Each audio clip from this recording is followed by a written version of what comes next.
Hello, everyone. Thank you very much for coming to our event tonight. We're really happy to bring to you Romano Prodi, which has a huge curriculum. I don't think you need me to present it to you. He's been president of the Commission. He has been twice Prime Minister, and he'll talk us about the future of Europe in the global economy. And I think he's probably the most appropriate speaker for a talk tonight because he had many roles and active roles all in a lot of countries around the world. He's been the UN Special Envoy in Sahel. He's taught in China many times. And being chairing the event, there will be Professor Eric Berglof, which is professor in economics and the director of the Institute of Global Affairs. And as a discussant, we have Angelo Martelli, which is assistant professor in international political economy. But before I leave the floor to the talk, I would ask you to join me in a random applause to thank all the members of the Italian Society Committee that helped organize and bring about this event. So to Sofia, Chiara, Virginia, Armando, Tommaso, and Sofia again. So please join me.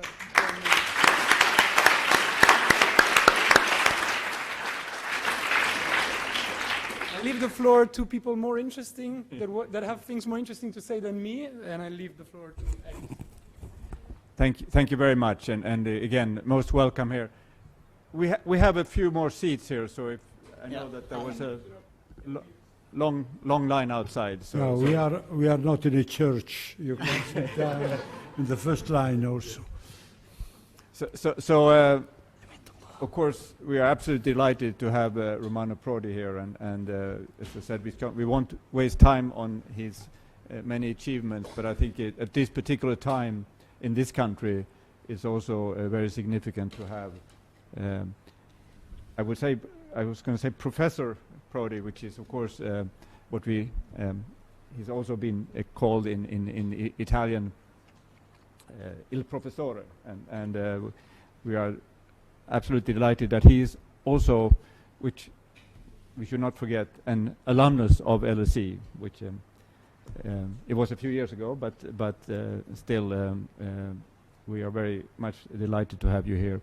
So my role is only going to be to be sort of a master of ceremony here, and I'm going to leave the floor to you, Professor Prodi, and please, you want to sit, talk, or you want to stand? No, I am a professor. I sit, exactly. you know.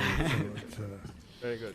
No, really, I am honored and happy to be here. Oh, I was a student in this house 56 years ago. So, you know, how I am happy to be back. And I should be very short, and then, as I have been recommended, we shall have an open number of questions, and I only ask you to speak loud and clear because I am old. Look, beyond Brexit, the future of Europe, you know, I don't need to talk about the past, about what happened because of Europe, or because of European Union in our continent, peace and so on. But when I talk about Europe to young people, and I mention peace, that look at me as a prehistoric animal, you know, because for your generation, peace is given for granted, you know, but it was not the case in the old time, you know, and clearly Europe has guaranteed all that, and it was just, I remember only that, just before all the organization of the European institution, we were in the eve of building a European army, and this was stopped in 1954, and we have never been able to reorganize it, you know. But this has been an occasion lost, but many other achievements were done, but not as the fathers of Europe were thinking to do it the big step in one shot, but piece by piece with the so-called Monet doctrine, in which wisely Europe was built slowly, coal and steel, the six, then the new institution, the Commission and the Parliament, then the new members, 6, 9, 12, 15, 25, 28, and now 27. But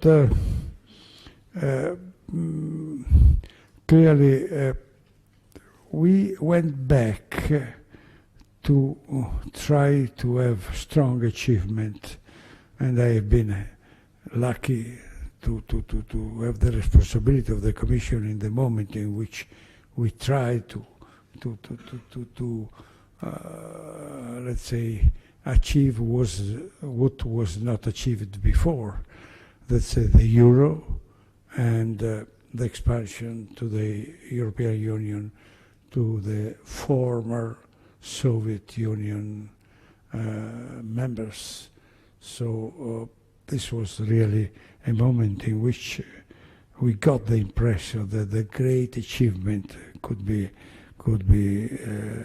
let's say, easy to achieve it more for more time. But it's strange that even this achievement, with the change of the political atmosphere, were misunderstood. You know, say that the reaction against the euro, the popular reaction against the euro, was that the euro was only a fruit of the bankers, was ignoring that the modern state, the pillars of the modern state are the army that was failed in 1954, and the euro that was achieved in the passage of the 2 centuries, you know. And I do remember, you know, in Europe, we were thinking, people were thinking that they were achievement for bankers. And I do remember that when the President of the European Commission, we had the annual meetings, bilateral meetings with China.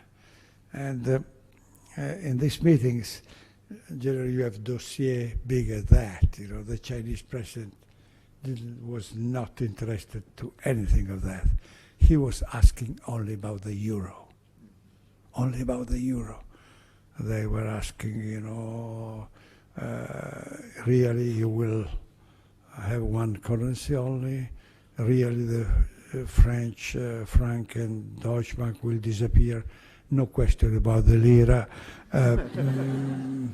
And can we have the new currency as a reserve? And say yes. And so the answer was, look, we shall have in our portfolio as many euros, as many dollars we have, because if there is another currency vis-a-vis close to the dollars, there will be room also for the renminbi. So the idea that it was a political change, it was the passage for the monopolarism world to the multipolar world, you know. And this was the emotion of the change that we had in the moment, you know. And in this period, enlargement, Euro, there was the idea of Europe that could be, let's say, a player, a big player immediately in the world politics. Then we had, there are 2 rooms here, 2 seats. Madam, we want you sit here. Yes, you have to sit here. There's no escape. I am a professor. Now, there was the idea that Europe could be really a big player of the same power of United States and China. And but the French referendum, the Dutch and French referendum blocked everything, you know. And it's quite interesting that both the European army and the European Constitution, they were in some way blocked by France, by a French decision, you know. Because the strong countries with a strong history are really more eager to digest Europe. And it's not by chance that UK is the only country getting out, you know, because this country, they think that they have an alternative in the world, you know. And after the blocking of the Constitution, we enter in a new chapter, let's say the shift of power from the Commission to the Council. This was the change of Europe, you know, because the Commission represents the, let's say, power, supernatural power, and the Council is the representative of the countries, you know. And when the countries are around the table, of course, the bigger country is dominating the floor, and the reaction by the other countries will come out. And so when we had the economic crisis, we had the rise of Germany around the table. And the tension between Germany and the other countries was the consequence of the new settling of the European situation. And so we had really the highest tension inside Europe, and in my opinion, the origin of also the British coming out, you know. And if you analyze after so many years, the British crisis is absolutely typical of the new situation. You had clearly, let us be honest, because I follow it, the Greek government was cheating, you know, clearly the budget was, but the problem was not a big problem. It could be settled with 30 billion euros, you know, but there was a local elections in German Länder, and you know, the German public opinion was not eager to help a South European country, you know. And so in 3 months, the 30 billion euros became 300, you know, because speculation did its job, speculate, you know. And so with the increasing tensions and the split of Europe, then we had a moment of rising hope again when Macron became president of the French Republic. And I have been, from some point of view, disappointed, because Macron started with, you know, don't forget that when he has taken power, it was the European anthem with him. He was accompanied it. But then he started typically Gaullist French policy. It's, let's say, Lebanon, where Italy is let's say, keeping peace with the highest effort, you know, between Lebanon and Israel, you know. In Syria, they bombed Syria without even telling to the Germans, and so on and so on. And the reaction of the Germans was very simple. You dominate the foreign policy, well, and the economic policy, and all the proposals done by Macron in favor of a stronger economic unity, they were blocked by Germany. And so we had the last years in which Europe that was defined that Europe with two pistons, an engine with two pistons, were two engines with a piston each, you know. And so we had really an unfortunate period of European history, and you know, with a lot of consequence. If you think about migration, about let's say economic policy, austerity, and all the consequences of that, you know, they were because it was impossible to find a joint action between the two leaders of Europe. And clearly there was also the change in the international policy. Europe could spend a very small amount of money on defense simply because United States and NATO were defending Europe. But the relations between Europe and US step by step changed.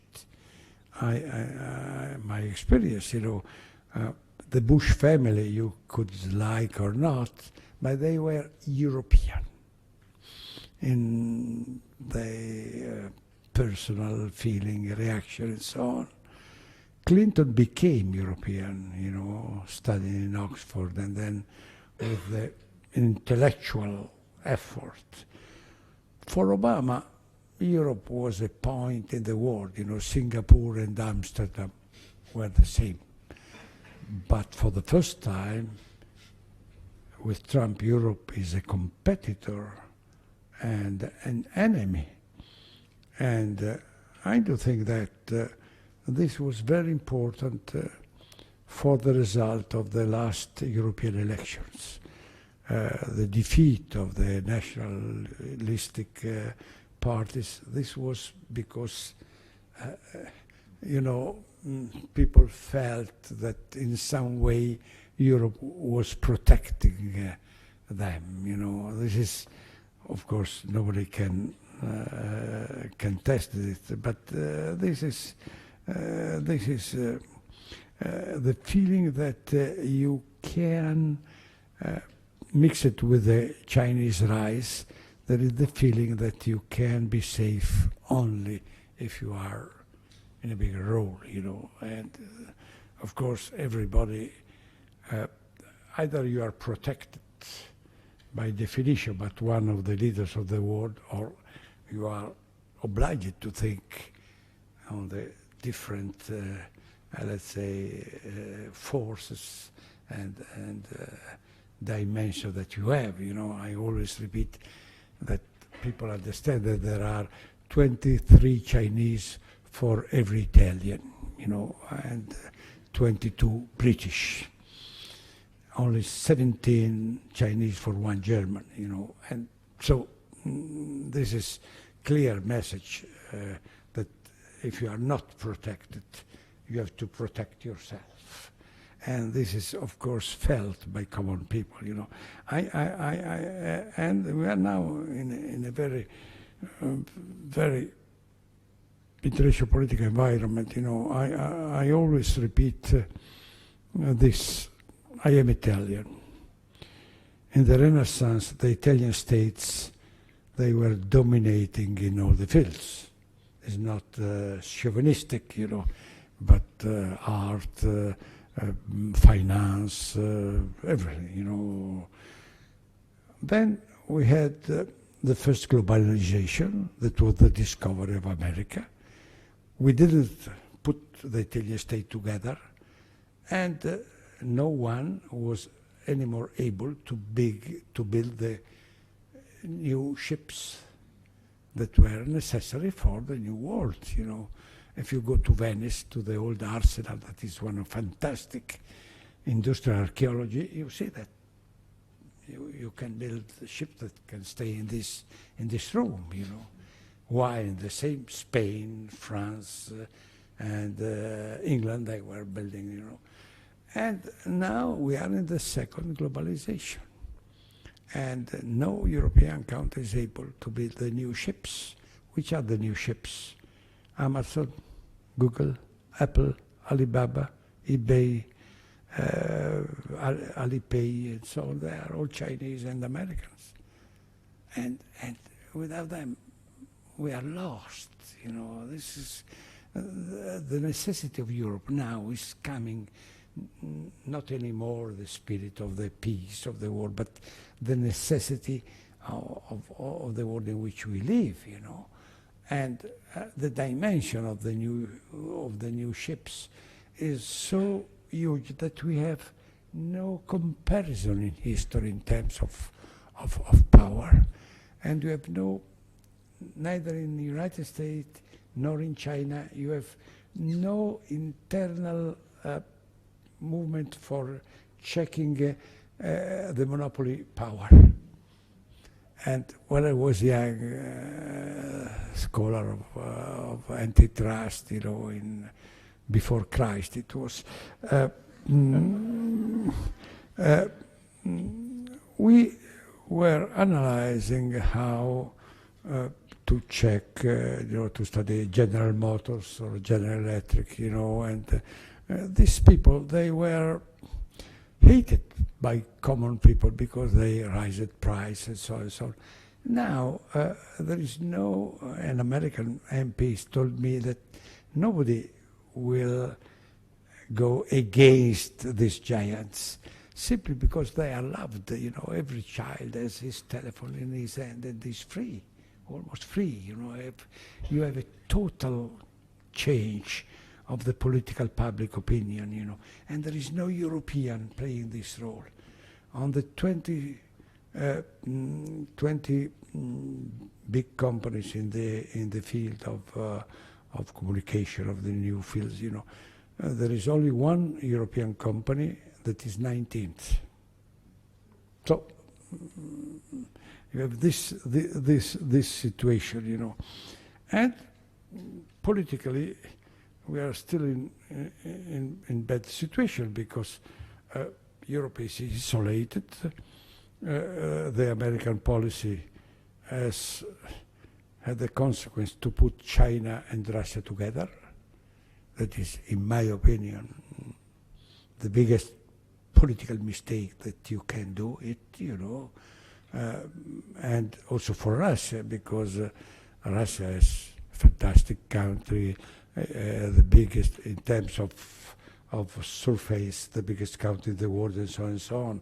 But you have to think that China grows 1 Russia per year. China grows 1 Russia per year in the last 10 years. You know. So we left all this area, and then clearly Europe now is more and more alone in this challenge, and China is working also to divide Europe with a very intelligent policy, because the Silk and Road proposal is perfectly correct, intelligent, I think that. But then China worked in order to create the so-called 16+1, now 17+1, with 9 countries belonging to the European Union and the others, you know, the East countries, with a special role, you know. It's totally normal that you deal with one country more than one other. But to create an institution that is alternative to European institution is more than that. Is a clear political, an intelligent political divide et impera, divide and rule, you know. And so we are in this situation. And if you take the last foreign policy situation, the Libyan case, we are absolutely the result of the split, you know. United States, from one side, they are by far the most powerful country in the world, by far, but public opinion does not allow to have young people dying in the war, so they look at Libya from outside. Europe is divided in foreign policy, and you have in the country that is few miles from Italy, fighting between Turkey and Russia.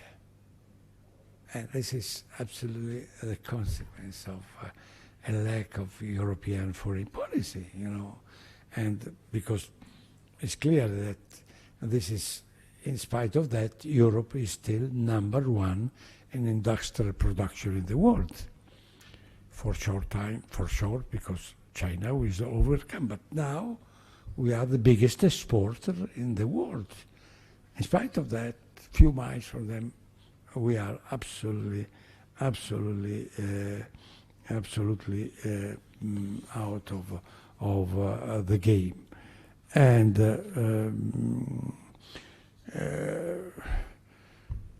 now, with the new Commission, there was in the beginning a message of change. Let us put it this way. They say France and Germany agreed and appointed, irritating the European Parliament, but in the end of the story they did it, a new president of the Commission, and shaped the new Commission. But how, if the situation will change from the previous situation, is difficult to foresee, because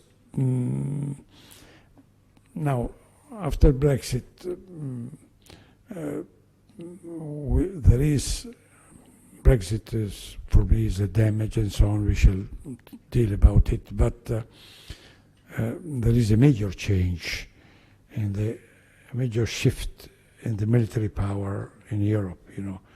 There is only one country left with a nuclear armament, and only one country left with a veto right inside the United Nations, that is France.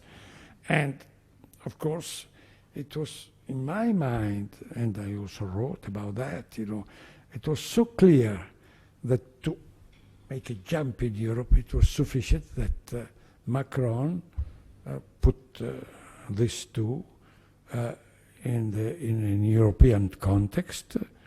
Veto right will be a European. The membership of the Council will be not to France but to Europe, with all the guarantees that, for example, the ambassador, European ambassador to United Nations will be always French, and so on and so on. But this is the case in which France will increase its power in a new context, and Europe will increase their role in the world. And we had many hints, but never a proposal, you know. And this, if you ask me, beyond Brexit, this was the normal and expected, in my opinion, political reaction, if you understand what is happening in the world. But till now, it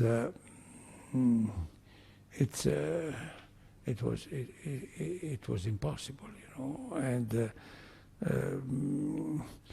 and so this will also put a lot of question mark how will be handled the Brexit this year, you know, because till now the negotiation for Brexit were for me absolutely unexpected, because when UK voted against Europe, you know, my cousin said, so we shall have negotiation with the United Kingdom and disunited Europe. And we had just the reverse, a disunited Kingdom and a united Europe.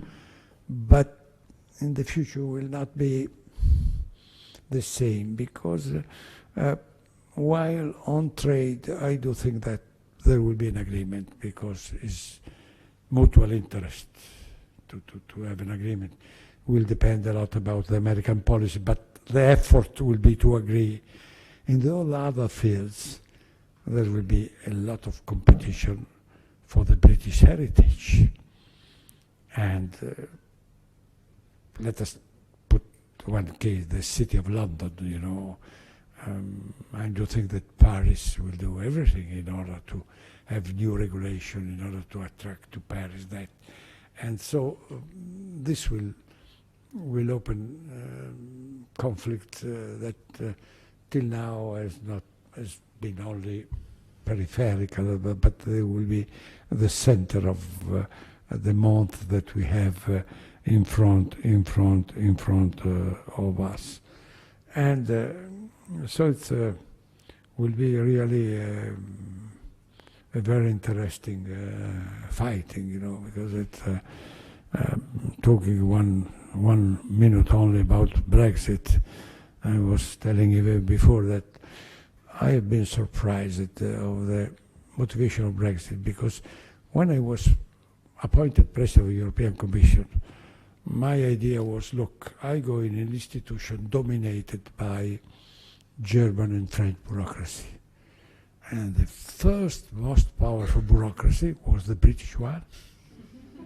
Absolutely, but for two reasons.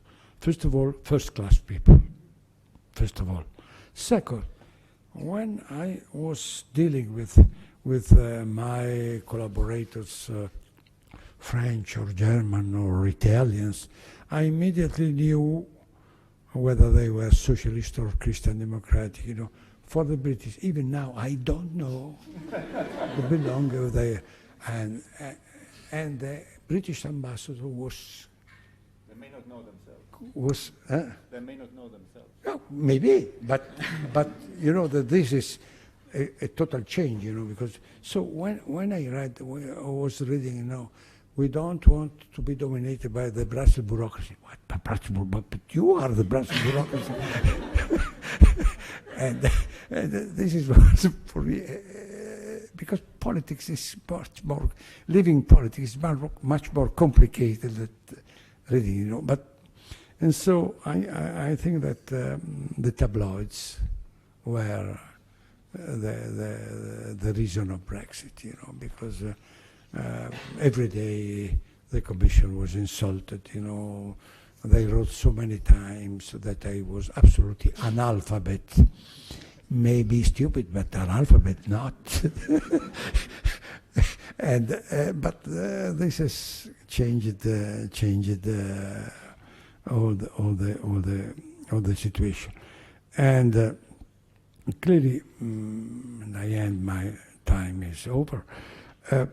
We have to expect a lot of tensions in non-trade area, migration, students, fee, Erasmus,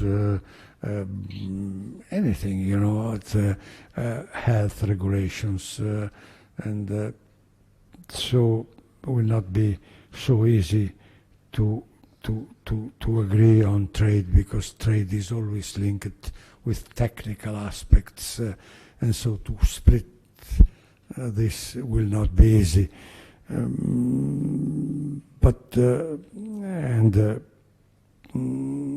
Then for Europe is don't think that there is a positive view on Brexit, because I think that Europe lost the best army, the best R&D organization, not only the tradition of British democracy, but in terms of the future, or what I told you, what is the future, I think it's a big loss, you know. And also concerning this negotiation, the big question mark is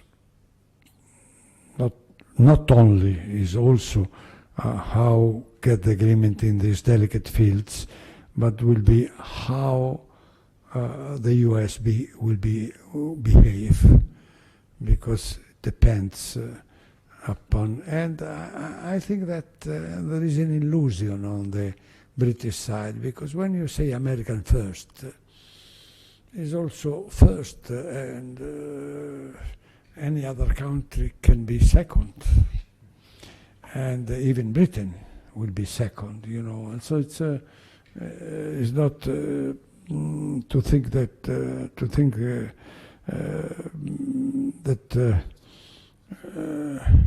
if you think that America will be helpful, I don't think so, you know, because it's trade is mixed with all other issues. So this is and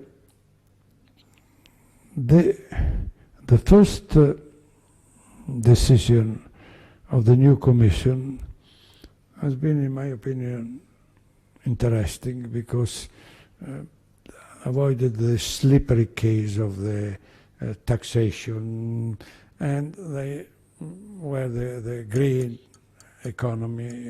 It's because there is a wide backing for that, and so I think that this could be in some way help some European, but there is a contradiction that this policy will cost a lot, because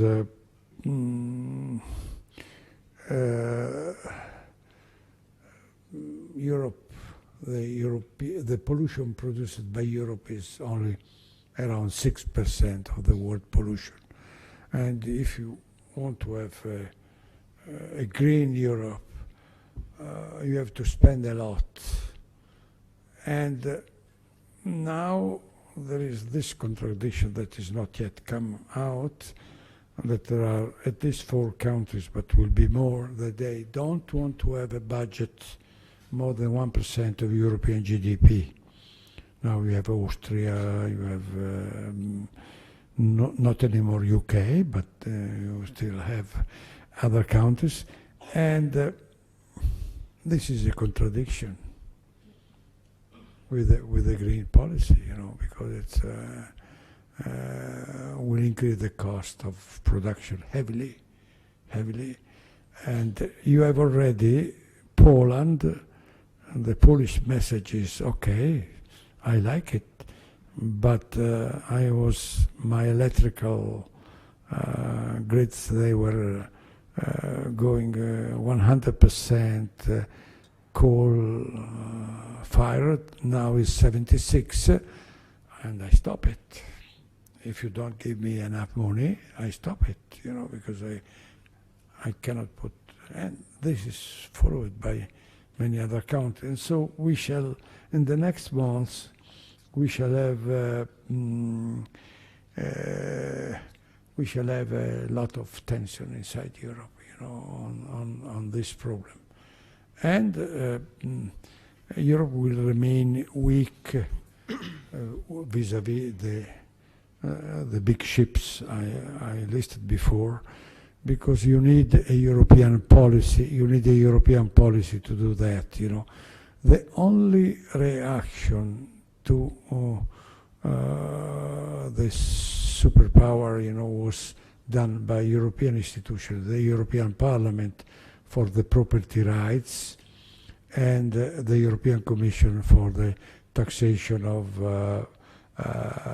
to Ireland of Apple, you know, And the point is, will the European Commission be able to deliver for the big issue they raised? I hope, but there are this contradiction, and we have to be very, very serious about that, because when we did back the Kyoto Protocol, it was impossible to implement it because China and US were against. But when we have taken the triumphant decision in Paris meeting in 2015, then pollution has increased, has not decreased. And no country has been following the decrease of pollution. The history is very strange, because the only big country who did it is the country who is against it, the United States, simply because technology moved from coal to oil, and because of the shale gas and shale oil. And so we have the absurd that no country has been following it except the country who went out of it. And so now I am, my question mark is will the Commission be able to reanimate Europe with this decision? But in any case, there will no danger of disruption of the European Union. Also because the Brexit has been so difficult, so damaging, so cumbersome that now it's there's more hesitation to do it. And then I repeat, the last elections have the teaching of last election is that when you arrive to yes or no, you don't vote Christian Democratic, you don't vote Socialist, but you vote for pro-European parties, and this, I do think this is the scenario we shall have in the next future. Thank you.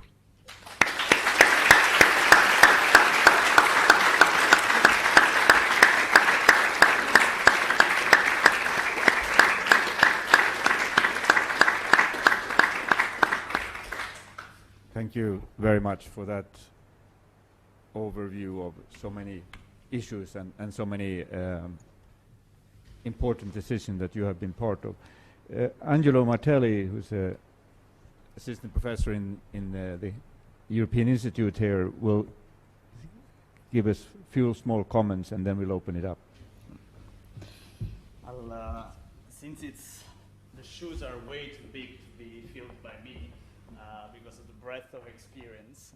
First of all, as a good academic, I will use some aiuto da casa with some slides. And then I will try to be extremely brief. So it's going to be 1 minute per slide, and I only have 4 slides. So it's very, very quick. So hopefully there are slides. Yep, okay. So first of all, where this is coming from, just 4 bullet points I prepared.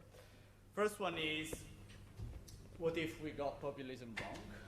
And I'll explain what I mean by this. Second, we talked about, one of the last topics was climate change, the Green New Deal. And I will try to understand whether this is actually monopolizing the discussions or not. The EU-Africa conundrum, which was slightly touched upon. And lastly, there is this idea of who needs democracy when you have data. So there was a very nice article, interesting article by Simon Cooper in the FT last weekend. And the title was "The Revenge of the Middle Class Anti-Elitist." And mainly the article, what it is saying is, well, probably it's not the working class that we forgot about, but it actually is the provincial middle class, the educated middle class. So what if all the measures that we are actually putting forward right now, take universal basic income, Italy has some version of it, right now, but also in other countries we are looking at this. What if actually that's not the problem?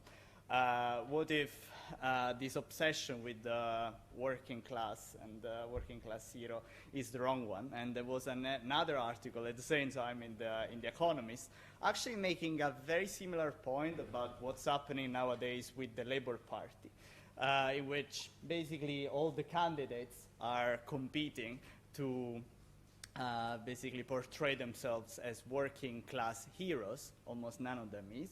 And the Economist was titling "The Perils of Lennonism," because John Lennon, as you know, had this famous song, and the lyrics is looking for a working class hero. So that's my first point, is because it I think permeates a lot of the discussion within Europe, and how basically we've got ourselves a bit into a spiral, I think, in a lot of the policy proposals Europe has put forward. The second one is about climate change. So I don't want to make any claim on climate change, first of all because I'm not an expert, and second of all because it is quite dangerous lately. You take Joseph Borrell, the High Representative for Foreign Affairs, he made a claim about the Greta syndrome and how basically we should take into account a lot of the costs that were mentioned towards the end of the speech by President Prodi. So I won't say anything about that, but there is this tendency in which we basically look at climate change a bit in a monopolistic way right now, and it's on the top of the agenda of every institution, be it here we have Christine Lagarde now talking about QE, green QE, or you got Kristalina Georgieva also, that's from her Instagram account, again also talking about climate change being on the top of the agenda, and then of course the Green New Deal by Ursula von der Leyen also wearing a green jacket when presenting it. Are we also in a dangerous position here in which we are basically forgetting about all the rest?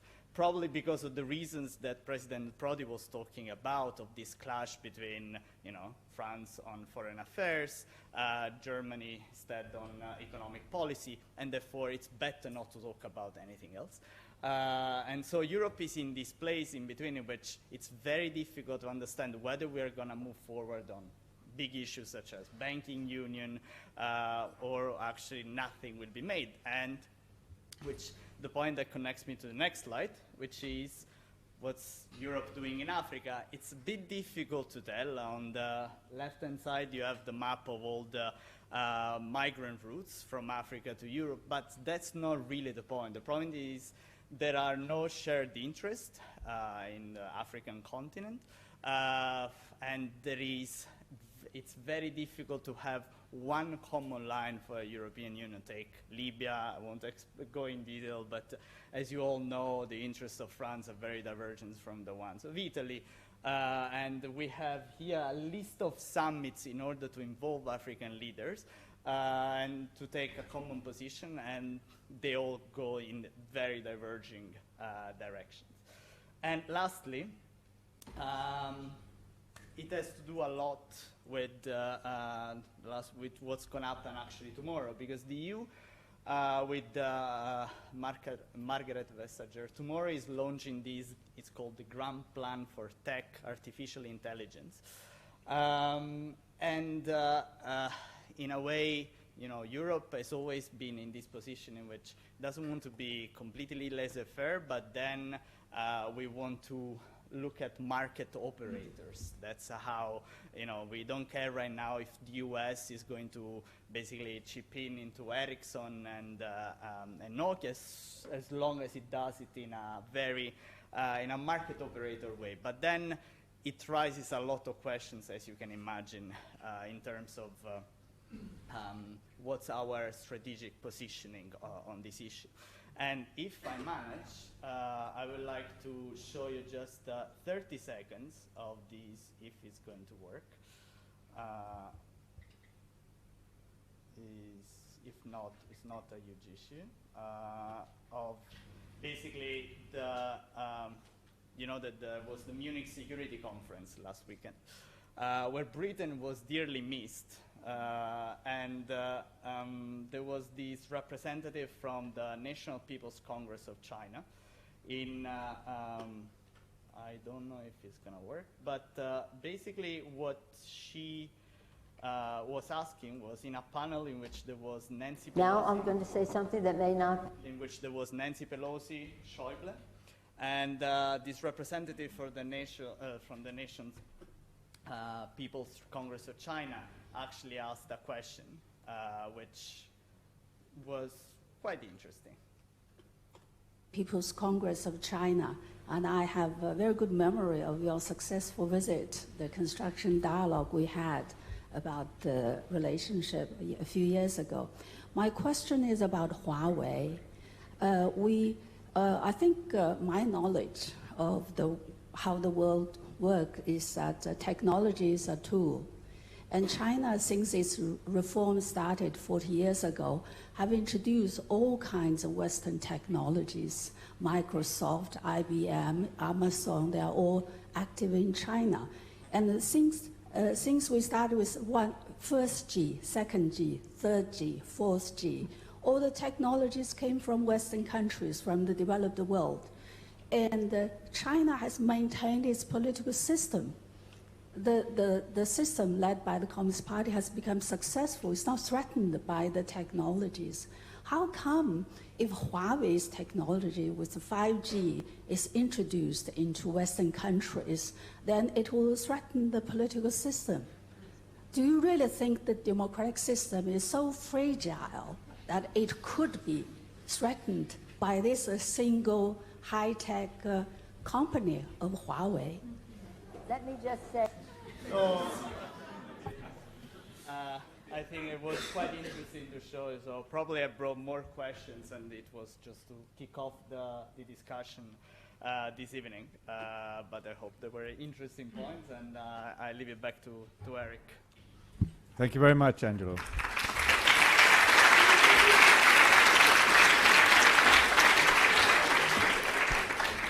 So now it's your turn. So may I answer to the last question?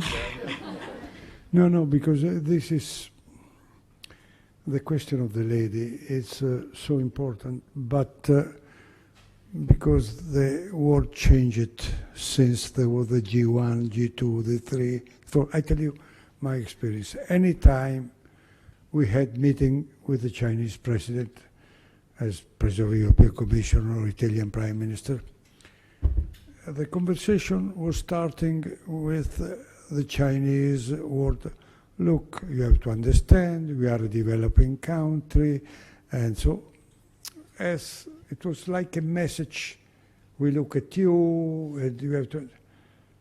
3 years ago, in the 19th Congress of the Communist Party, Xi didn't tell that. He told, but the Western world did not realize that. He simply told, look, we deliver, you don't deliver. And everybody is looking at us, not at you. And the American president understood this message. And this is the reaction to Huawei case. Nothing to do with technology. Well, with technology, but with supremacy. This is, and so the lady makes the right question, but the right answer in some way in terms of fighting is being given by Trump. Say, look, I don't care about problem. This is not a technological problem. This is a problem of supremacy. And this has changed all the world political scenario. And look, and it's changing also democracy. This is my fear. You are young, but in the last 3 years, contemporary to the episode I told you, in the last 4 years, we had a delegation of authority everywhere in the world. Philippines, China, Xi was commanding only to the army, the party only, to the army, the party, and the government. Now also the economy, the university are under direct control. And then you come west, Central Asia, Russia, Turkey, Poland, Egypt. Then you go west. The delegation to Trump is a consequence of that. And then Bolsonaro, and then Australia in the last elections. And so it's not only a problem connected to this, it's a real change that is going to the first question raised, you know, the change of middle class and that. But I am really, only in Europe you have democracy. Only in Europe. 10 months ago I told only Europe and the two children of Europe, Canada and Australia. Now only one, because Australia is as delegate. And this is a real problem. Okay, so I'm going to collect questions of 3. So 3 questions. 3 questions at a time. Because if So I am unable to answer to one, I mix. Yeah, exactly. I was thinking that. So let's start in the very corner there. Who is in charge of the microphone? We have one here. Over there in the very corner.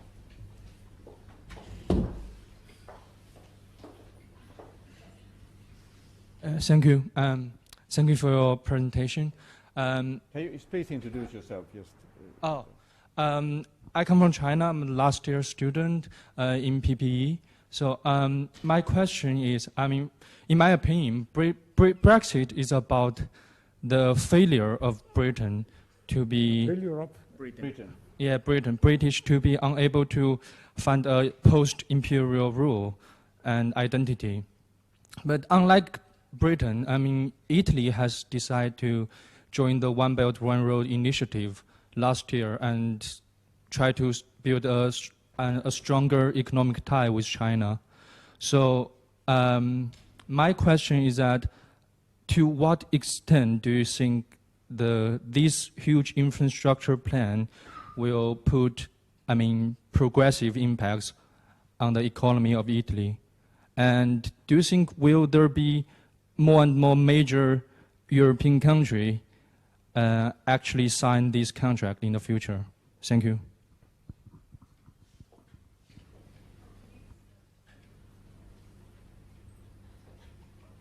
Thank you very much for your presentation. I'm a master's student at the Master of Public Administration. I have 2 questions. One is, you suggested that there's a need for European champions to come up. How do you suggest this should be achieved, and do you see it in the near future? The second is, Italy has marginalized itself in the European Union, so the country has been declining for 30 years, stagnating productivity, no growth, public debt, blah, blah, blah, stagnating real income, second worst in the EU for books, newspapers, college degrees, first for misperception, extreme right with 40% of consensus. So in addition to Berlusconi, who should be held responsible for what happened after Tangentopoli? Me. And what went wrong? Thank you. So just so we set the rules here now. So you're very discreet and humble, but I really want you to say your names too, because it is important, because this is being recorded. So yes, my name is Pietro Guglielmi. Okay, great. Thank you. Hi. Thank you for your presentation. My name is Giacomo Loi, and I'm an alumnus from this university, just like you, but not the president of Italy. Speak slowly. So my question is very easy and concise. We've talked about the future of Europe, and we've seen like this tension between Germany and France. But what about Italy? Where do you see the future of Italy in Europe and in the world? What is Italy heading to? So, thank you. Okay. So I think these 3 questions come together. Okay. So please. Look, when Italy agreed on the Silk Road, even there was tensions inside Italy, I backed it strongly, because the trade and relations are moving to east, and Asia is so important, China is important. But the consequence of this political decision has been inexistent. There was no Chinese policy vis-à-vis Italy different from a Chinese policy vis-à-vis Germany or France. So I am still understanding what how China will in some way change the policy and the political decision, you know, about that. And so it's difficult because the trade policy is European and not national. Because of that, it's difficult to take a position for any country to take a position different from the others. You know, it's, and so I repeat, there were no positive consequence of the Italian decision to cooperate more with China. Let us see the future, but this brings me also to the problem you raised about Africa, about that. You know, it's I do think that you could have a lot of fields of cooperation in Africa, between China and Europe and Italy and so on and so on. But nothing has still now been done, you know. So it's difficult to have vis-à-vis China a different policy for any European country. Second, the question of European champions. Look, we need them. The Airbus was a fantastic success. But in these new fields of connectivity, we have no one European champion or future champion, you know. I think we should need, and this is, I didn't mention it because there is no idea to do it, but we should need an incredible common effort for the new fields. Even for the big data, there is a European project, but the dimension is 1/10 of the Chinese budget on that, you know. So it's if we don't make an effort in this field, we have no result. This is why when I told about the damage of Brexit, I mentioned R&D, because it's one of the typical cases in which UK is needed, you know, to have the critical mass for doing that, you know. What was wrong with Italy? Look, I tell you one episode of my life when I won the elections because Italy was, the history of Italy is peculiar. Italy was the only country divided inside by the Berlin Wall. Germany divided two countries, Italy divided one country. And the tension between communist and Christian Democrats, you know, it was really a tragedy blocking the country. So when the international situation changed, I invented the Olive Tree Coalition, telling, look, this country needs to put the reformers on one side and the conservatives on the other side, as any other country, independently if they are Catholic or socialist or communist or liberals, you know. And I won the election, and it was absolutely unexpected, because I had less than 100 of the financial means of my opponent, you know. Of course, I traveled by bus for months and months, but, you know, I won the election because my opponent was laughing at me. And he underestimated what this guy is doing, you know, but he didn't understand that the country needed to have that. But then, an electoral law proportional again, divided again the country. And in the crisis of the party, new parties came, but without a long-term doctrine.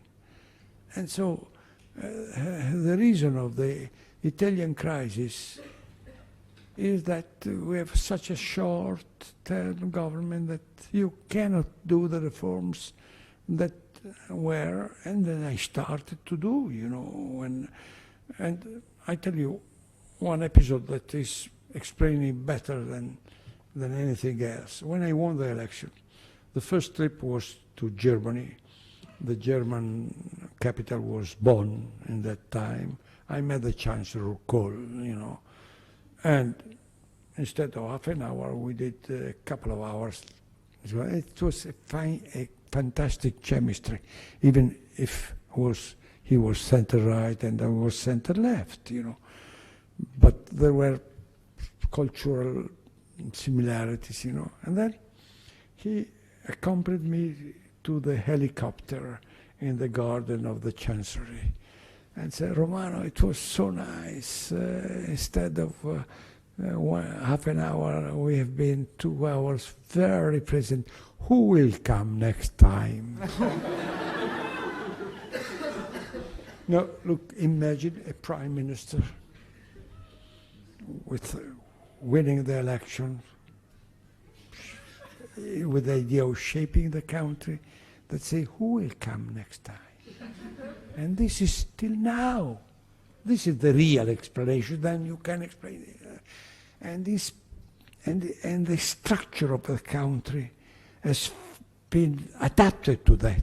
We have no one big manufacturing companies, but we are second in industrial production in Europe. And this is absolutely impossible to understand. This is because of the structure of the country, you know. And if you have no stability, but stability in the long run, you know, not with the daily movement as we have now, you know, it's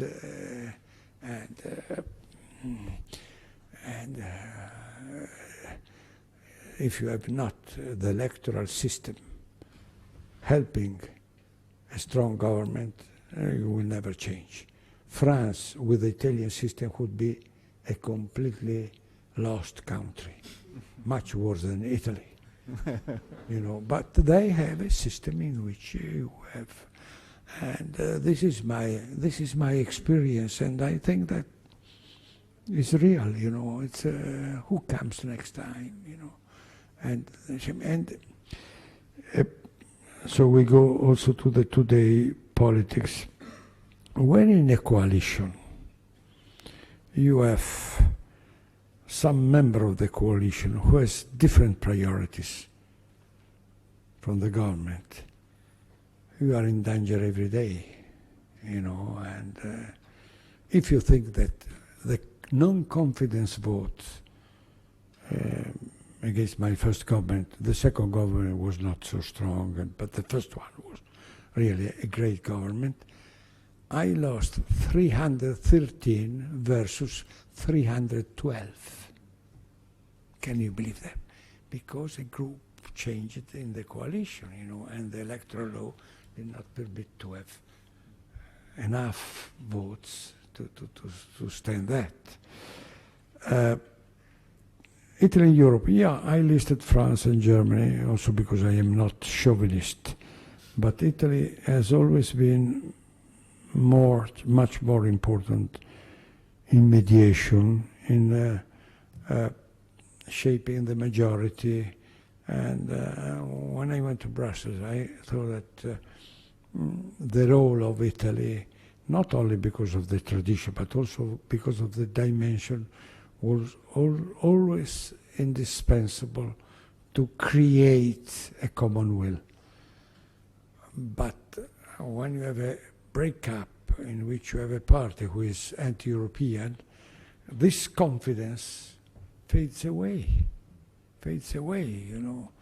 I remember that everybody was remembering in the discussion the role of Italian commissioners that are absolutely unknown even in Italy, because they were, let's say, shaping, and this has been the role of Italy.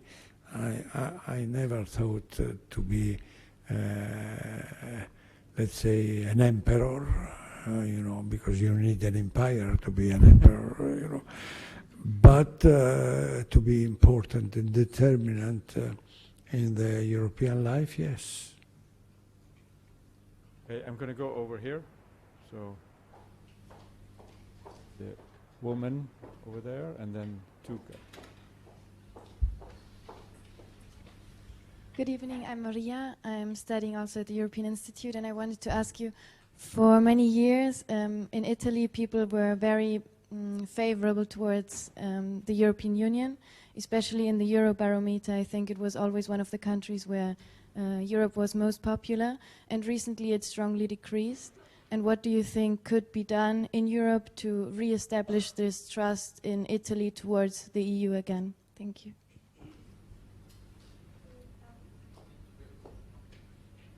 Good evening. My name is Omar. I'm doing my PhD here at the Department of Government. My question is about the reforms of the European Union. Which ones do you believe are the most important reforms that the current Commission should bring forward in the next years? Sorry? The important reforms for the current Commission. What is? And behind. Hi, good evening. I'm Emanuele from the European Institute, European Public Policy Program. So my question was, do you still believe that today we live in a world where we need to see through the Westphalian norms? So like we still need to see our action abroad, for example, in one of your analysis in Africa, through Westphalian norms, or the European Union can be a kind of different kind of actors, for example, shaping the arenas in a different way, shaping the arenas in different ways, shaping the international arena in different way, for example, as it is doing with trade. And do you think, if we see this leads to the second question, if we still see the importance, for example, of Africa as a continent, as you posed in one of your analyses, do you think that the way of operating through Westphalian norms, so through the military part, is still the way of doing it? And if so, don't you think that will create a problem, since we have like particular contingencies within the European Union, for example, former colonial countries, that will make very big problems, especially in Africa? And we saw that in the Chad region, for example, when we had a strong problem with the French troops. And we saw, for example, what was the result. So what do you think of that? Do you still think we need to move that way? Thank you. The first question, the trust in Europe, why has decreased so much in Italy? First of all, my clear thinking is that you trust Europe only when Europe takes decision. Maybe bad or good, but decision, political decision. When the euro was done, people were happy for that, even the large, then they criticized it, but in the moment there was emotion. But if you only take decision on, let's say, technical, important, I mean, technical problem, health, regulations, and so on, so on, you cannot make an emotion, you know, and so you never link Europe with your future, and this is why the real idea is not so is good, you know, because in some way, if the format is that. Second, the austerity policy. this was really hitting Italy heavily, and so the feeling that we were abandoned is spread around the country strongly, you know. And only now, you know, the League, who was against the euro, getting out of the euro, they don't repeat that for the reason I raised before, you know, because when you are arrived 2 years ago, people understand that the world, let's say, powers are different than in the past, you know. But if you don't take decisions, why should I love somebody who is so far away from me? You know, this is the point. You have to, and you know, people will like Europe when there will be elections in which you will have a German Christian Democratic versus a French socialist and so on, fighting with a popular vote, you know, because policy is blood, you know, politics is blood, you need that. Second, the reforms to do, they're very simple, and they are on the table, you know. There is a report on the 28 public banks of the European countries. I was chairing that commission, you know, telling you Europe needs 3 things: schools, hospital, let's say health, and housing, social housing. There is a need for a social Europe. But the report is, and there were all the financial provisions and so on, but the report is on the table. This is a second field. Third, technological effort, because you need to win. If you don't win some battle, you don't love your institution, you know. This is why I told you you should put together for big data, for the big computer, one of the meaningful, you know, or even G5, maybe also with the help of Americans, but Nokia is European, you know. It's let's say, bring back that battle, you know. Africa, you raised the problem, you know, because of the political division, we never, only in the aid, humanitarian aid, there is a European policy for Africa as a whole. But in all other fields, the colonial heritage, the political division are still working, you know. But you understand, even, look, when I remember, when there was a problem in Ivory Coast, you know, you have the commission, there is Ivory Coast in a messy situation. What do? You ask to the French, who know well Ivory Coast, please put your, and then after a few months you understand that they make the French interest, you know. But if you have not a common policy, you will be obliged to follow the history. And I now there is a situation, you know, that I don't know which will be the evolution, but I was in Mali as UN delegate when the terrorists came from the north, and the French are making an enormous effort, and now terrorism is spreading over all the Sahel, from Mauritania to Sinai. There is terrorists, you know. The Egyptians, they ask Israel to help them for the terrorists in Sinai, you know. And now the French effort, day by day, is more and more difficult, you know. So there could be a link saying, look, we help France together, but we make a common policy in Africa. But it's not yet the case.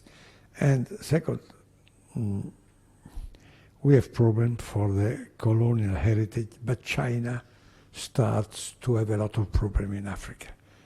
They are becoming, they have rising, they are becoming, as in Italian we say, antipatici. And we are the same. So if there should be some political vision, is look, let us deal Africa together. It's a fantastic new market. If not dealt together, we'll have Africa.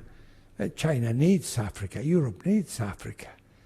But you know, why China is making everybody blames China because they make an African policy. But when you are a country with 7% of arable land and 20% of population, and you have no oil, and you go around the world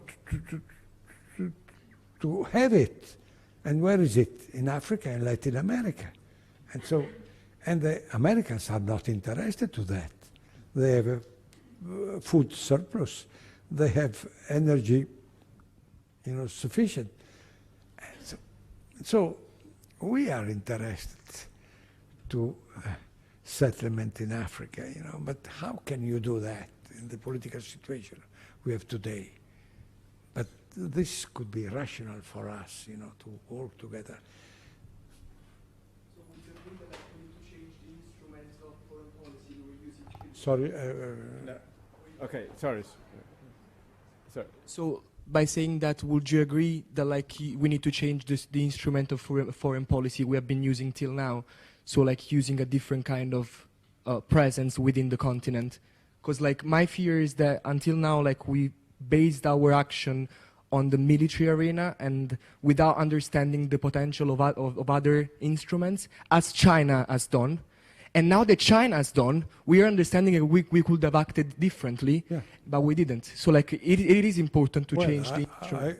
I arrive to the point that we need some link also. Okay, I don't want to forget about the middle. So don't forget the middle. Yeah, start back in the back.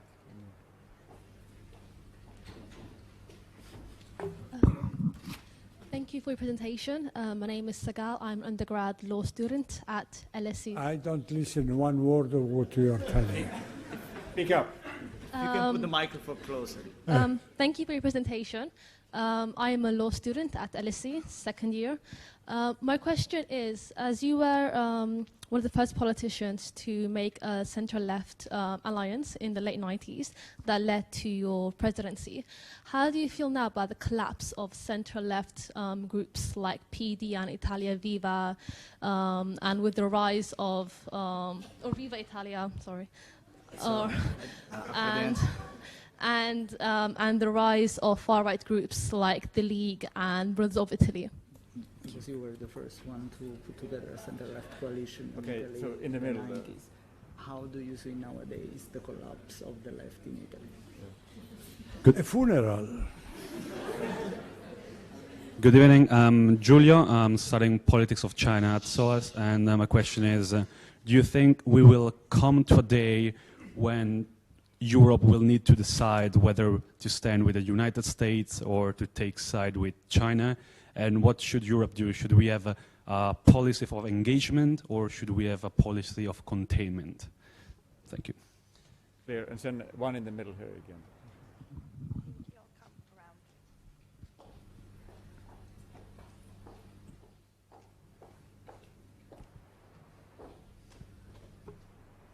Hello, my name is Luca. I'm an ex-SOA student and LSE student. My question is, I'm 31 years old. So obviously I see this sort of crisis of Europe, populism in a kind of in a scary way, a little bit. But my question is, given your experience and age, did Europe go through other crises of different nature? So crisis, then more integration, then crisis, then more integration. And if so, we said about the the Green New Deal, is it the right focus now? But do these kind of we can, I'm very in for the new Green New Deal, but let's call them obsession with the single currency or a Green New Deal, a project. can they help to overcome crisis, like create momentum, a challenge that helps get after a crisis? Collapse of the left. Look, there is a mantra of the collapse of the left. It is true, but there is the same collapse of the right. There is a crisis of democracy. Is much much more serious, the situation, you know, because if you see in Germany the Christian Democratic are a bit better than the socialists, but the trend is the same. Here you have an exception, but there is a complete change of the situation. But in France, you have a collapse of the left, but a mixture that is difficult to say that there is a triumph of the right. You know, it's a real political change, and maybe that you raised the question before that we should study more big data and democracy. When you, because of the direct link that you have, for example, in the 5-star movement in Italy, and you have something that is totally delinked by the political parties, you know, and but you don't know what comes after, because you see that even when you have this big data democracy, you have total continuous change, and you have big question marks. You know, all the quarrels, all the problems that you have on the accusation of interfering in the elections. These are absolutely new event, you know, but they are, in my opinion, conspiring to weaken the democracy. And so we have to renew the democracy, to make democracy more powerful, you know. The Chinese point of view, when my fellow Chinese academic, they say, look, you have elections, local, municipal, regional, national, European, you have elections every day, you know. But the question is, and because of your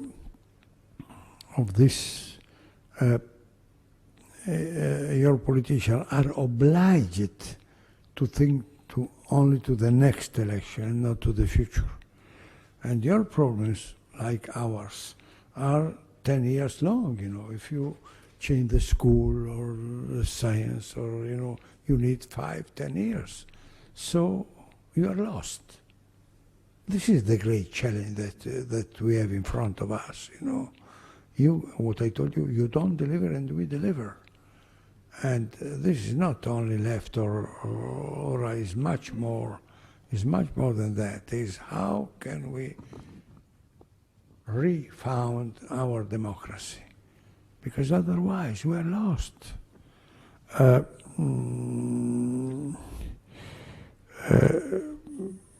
Engagement or containment.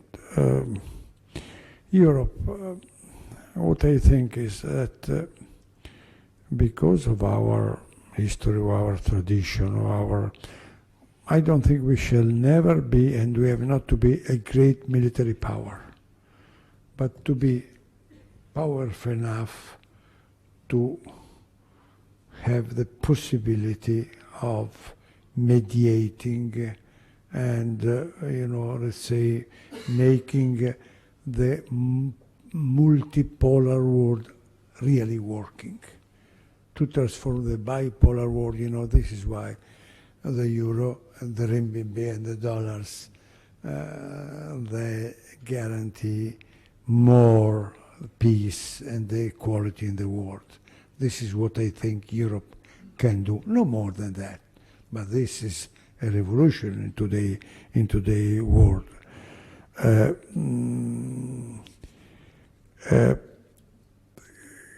Crisis, last question, crisis. Does Europe need crisis to evolve? Yeah,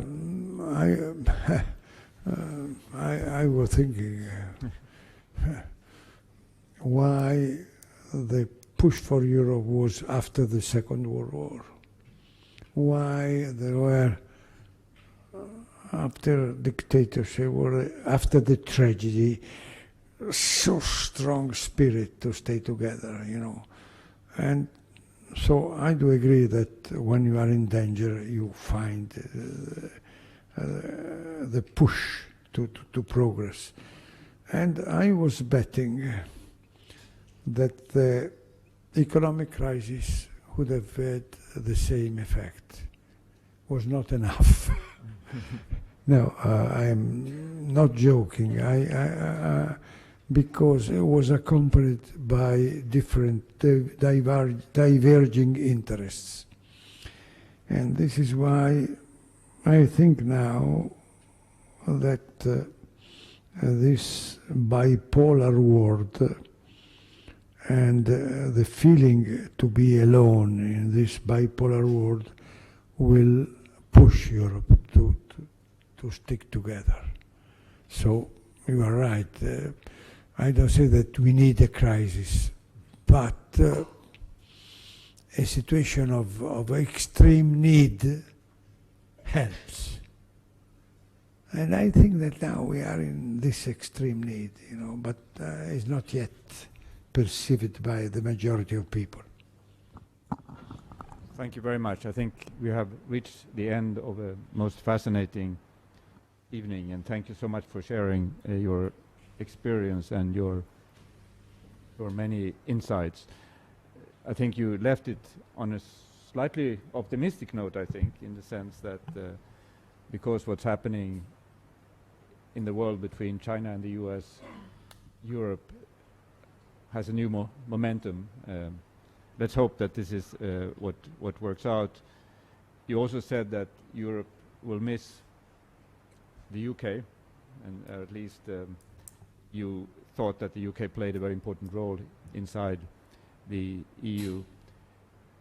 I think what you said also was that Italy has a very important role to play inside the EU and as a sort of a bridge builder, and we all very much hope that Italy will continue playing that role, and you very much played that role when you were part of so many important decisions in the European Union. So thank you very much for this evening, and we wish you all the best. Thank you.